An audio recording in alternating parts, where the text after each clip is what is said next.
ప్రకాశం జిల్లా మద్దిపాడులో super GST super savings అవగాహన కార్యక్రమంలో రాష్ట్ర సాంఘిక సంక్షేమ శాఖ మంత్రి డోలా బాల వీరాంజనేయ స్వామి పాల్గొన్నారు. ఈ సందర్భంగా జిల్లా collector P Rajababu, MLA B N Vijay Kumar తో కలిసి కిరాణా దుకాణాలను పరిశీలించి ట్రాక్టర్ ర్యాలీలో పాల్గొన్నారు. మంత్రి మాట్లాడుతూ కేంద్రం 5 స్లాబులుగా ఉన్న జీఎస్టీని 2 స్లాబులకు తగ్గించడంతో రాష్ట్రానికి 8,000 కోట్లు ఆదాయం తగ్గినా ప్రతి కుటుంబానికి 10 నుండి 15% ఆదా అవుతుందన్నారు. మద్దిపాడు మండలంలో 7,931 మందికి 3.34 కోట్లు, గ్రామంలో 659 మందికి 28 లక్షల పెన్షన్లు పంపిణీ చేసినట్టు తెలిపారు. పేదల సంక్షేమ ప్రభుత్వ లక్ష్యమని వందనం, అన్నదాత సుఖీభవ, దీపం, స్త్రీ శక్తి వంటి పథకాలు విజయవంతంగా అమలు చేస్తున్నామన్నారు. జిల్లా కలెక్టర్ మాట్లాడుతూ జీఎస్టీ తగ్గింపుతో గృహ అవసరాలు, ఆహారం, మందులు, బట్టలు, రవాణా ఖర్చులు తగ్గుతున్నాయని, జీఎస్టీ ఫలాలు ఇంటింటికి కార్యక్రమం ద్వారా అవగాహన కల్పిస్తున్నామని తెలిపారు.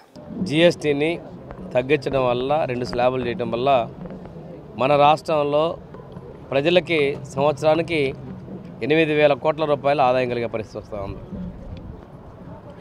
మన ముఖ్యమంత్రి గారు ముందుగానే రాష్ట్ర ప్రభుత్వానికి 8,000 కోట్ల రూపాయల నష్టం వచ్చినా ప్రజలకు 8,000 కోట్ల ఆదాయం వస్తుందనేటువంటి ఒక సంకల్పం తీసుకొని స్వాగతించారు. ఈరోజు గ్రామాన తగ్గిన రేట్లు కుటుంబానికి ఎంత లబ్ధి జరుగుతుందని చెప్పాల్సిన ఆవశ్యకత మన మీద ఉంది. పౌరులు పొందే లబ్ధిని తెలియజేసిన అవసరం ఉంది. దీనికోసం ఎన్డీఏ పక్షాలు తెలుగుదేశం, జనసేన, బీజేపీల నాయకులందరూ ఒక విధంగా ప్రచారం చేయాలి. అదేవిధంగా అధికారులు కూడా ప్రజలను చైతన్యవంతం చేయాల్సిన అవసరం ఉంది.